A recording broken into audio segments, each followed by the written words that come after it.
welcome back. We're continuing our look at organizations that have adopted the big pivot and that are managing for the bagel, okay? And we're starting with an organization that you may or may not have heard of, Sekem.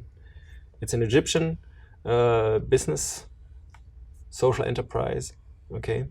And I just want to sort of see what resonated with you about this case study in particular in a way that is helpful for CEOs at this point in time. What can they learn from Sekem? It's okay to go outside of the norm. From this case study, I really got that he was faced with a challenge and there was one way of doing things, but he didn't accept that. And he went outside of that and found a way to kind of create this new way of cultivating. And so I think the biggest thing was, it's okay to just go out of the normal way of doing things to create something bigger. Okay, greater. So a boldness that you're sort of getting from it, okay? I think altogether to not be afraid to take risks. I think a lot of times he was told no, and there was a lot of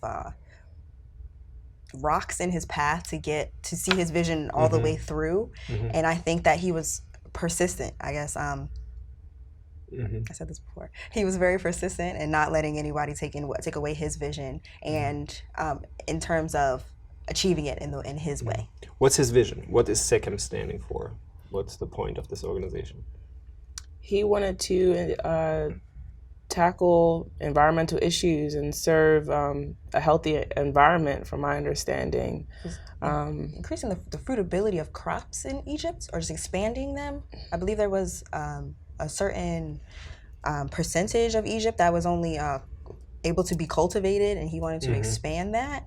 And I believe it was also in terms of the farmers in Egypt were typically not used to cultivating organically.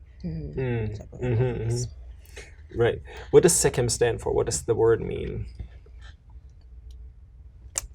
I'm not too sure. It's like the sun, right? So basically, it's in some way, it's a healing process. He wants to create an organization that's a healing organization. Yeah.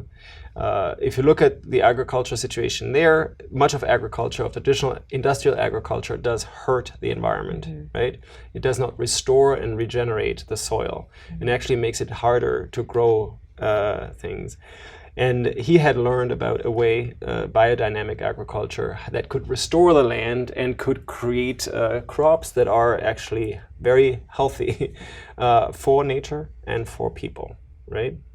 So if you look at that, and feel free to just go through the case now, just what exactly was he able to achieve? Let's just see.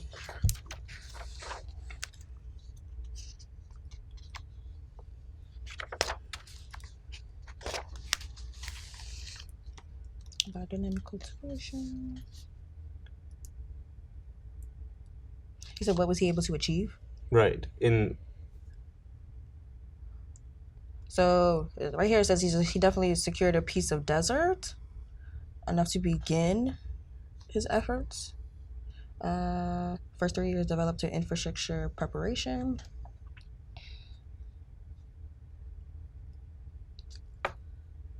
A biodynamic cultivation, it also says that there, to create.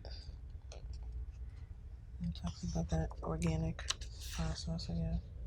Okay, so in some way what he was able to do, which is quite astonishing, he turned a piece of desert into real nature, where you could grow, where trees could grow again, where plants could grow again, something that is unheard of, okay, in many ways. People were giving up on the land, and they were creating crops that would be selling, they could sell. Okay, at a higher premium to a market in Europe and increasingly also within Egypt. So they were able to really revolutionize the agricultural system. Okay, so this is important to understand because this is phenomenal. Okay, this is not something that a typical agricultural industry does. Okay, it is oftentimes said that agriculture, together with textile, are the most polluting industries. Okay, they create a lot of environmental damage. So this way of agriculture is healing, right? Is restoring the environment, is able to create community, because they were also very intentional about creating community. Okay, they even have an orchestra. Yeah, they have a university, right? They see their whole organization as a developmental agent. Okay, for and to preserve the culture of Egypt. Okay, including the environment. Okay, and restoring the environment. Egypt was one of the ancient and oldest civilizations. That's sort of part of the cradle of humankind, right? Right now, it's sort of a desert, and it's not as healthy as one would hope, okay? Especially for a man that's coming from Egypt, okay? He wanted to give back. He wanted to create and use his knowledge to restore part of Egypt to health, okay? To basically reduce the impact on the planetary boundaries and to elevate the dignity of the people that he was serving. And he did that through a business.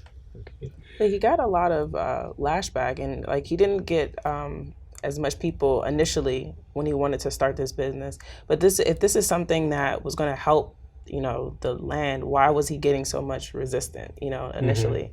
Like that's one of the questions that, you know, I kind of asked myself as I was reading through this this case. If this is something for the greater good, it's going to restore the land, why was he getting, you know, resistance? Why do you think? I think, well, initially when he first was positioned to come up with, I believe it was an extract, that a lot of farmers were just afraid of the process. They were just, I think it was fear, honestly. They were unaware of what they needed to do in order to, I guess, maximize their profits in the traditional way of thinking. So they said, no, I don't think we're going to do this. I think it was fear. Yeah.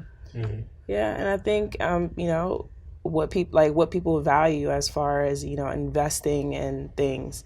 Again, you know, a lot of times most people have the mindset of short-term you know, ROI, or so a lot of times they don't look at long term. Obviously, something like this is going to take a long time before you actually see your investment. It's going to take a while. So I think that was the biggest thing of why he got so much resistance, is that they didn't want to put in the time and effort to, you know, endure this process, which, you know, that's what a lot of social entrepreneurs are faced with. But I think the biggest thing, and a very dominant character trait that most entrepreneurs need, is, you know, the ability to take a risk, and always have their purpose and, you know, their mission at the back of their head at all times in order for them to continue through. Because you're gonna be faced with challenges. He was faced with the challenge of, you know, of this normal way of, you know, agriculture, and he stepped outside of that, got creative,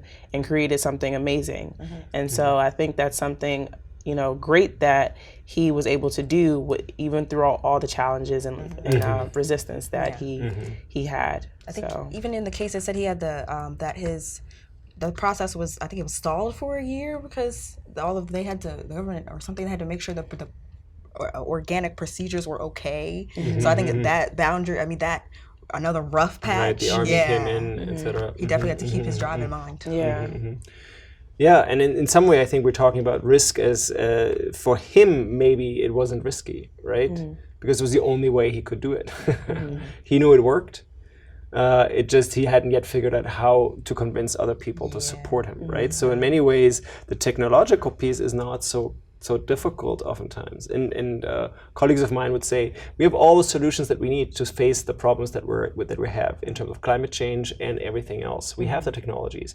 They're not yet widely distributed, right? And it's more like a mindset of people that are saying, oh, I'm resisting XYZ because it's different.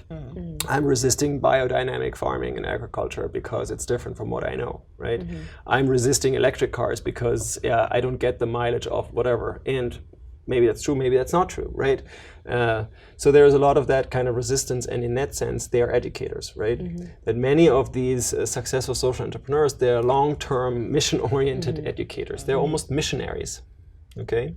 So in many ways, the companies that we're looking at here, they're in it for the long term, and they can only do that because they have an ingrained set of values, okay? They won't give up until step by step, sort of they're chipping away of solving that problem. And then they're going further once they've solved that. So they've solved how they can do biodynamic agriculture, then they go into developing the community more, right? orchestras. They create unions, they create insurance programs, they create whatever it is that they understand in the relationship with the people that they're serving is a problem. Okay, so management in that sense is really problem solving. Okay, and every company out there that you have chosen, think about it, what kind of problems they could be solving. What problems are they solving at this point?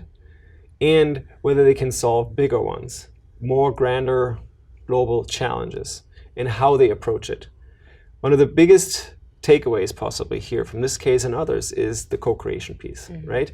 That you don't have to know how to solve a problem before you solve it. Actually, you're much more trustworthy and trusted, and you can engage people much more when you say, I don't know. Here is an issue, we want to solve it. Who has a good idea? How can we test that? So it's more experimental, right? It's not actually very risky. It's just you're testing out, you're testing out, you're testing out, and see what works. And then when you know what works, then you can roll it out, right? It's much riskier to think that you know, you do it, you know it, and that's how you're doing it. And then in a typical corporate sense, you come up with a business plan, you invest a lot of marketing dollars, or you invest a lot of whatever infrastructure, and then maybe it doesn't really work, right? Maybe the problem that you think you're solving isn't really a problem for people.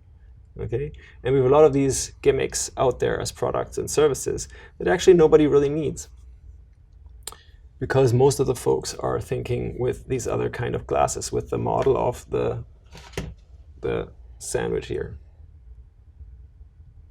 in which a problem that to solve is one of maximization, cost reduction, making more of the same. So going back to the bagel, okay, I think that Sekem, students, you should check it out more and in depth, and maybe in more depth than we have been talking about here. Just try to understand what they were doing, because they were started out as a biodynamic agriculture group, but then they expanded into a lot more, and they saw the organization and the business as a human form, as something that could heal, as something that is more than just a business in a traditional sense. They were able to sort of bring people together and solve problems, make life better, okay? Contribute to flourishing. That's the ultimate kind of humanistic model of organizing. It's like you're in it to make life better, in a sense that honors the dignity. It's not I'm telling you this is how you need to live, but we co-create those solutions with our stakeholders, with the producers, with the customers, with our employees, everyone involved, right? And we sort of honor each other in a sense that, yes, we together can make this a better place. Egypt, he says, right? He wants to make Egypt a better place. And he got a lot of recognition for that, and being seen as one of those role models that truly was able to transform Egypt, and gave a blueprint to other CEOs, other organizations around the world, how to do this. Okay, so I ask you students just to check out that case in more depth, see how they were doing it, what the processes were that they used, because I want you to look at those. That's something that could be scaled. Okay, while your company may not necessarily be in the agricultural domain or in the insurance domain, the process could be the same. You can learn from the process. And when you're presenting, think about that. How you're engaging in a different kind of process of co-creation, of solving problems, of solving relevant and meaningful problems, how you understand them, how you test them, how you innovate and create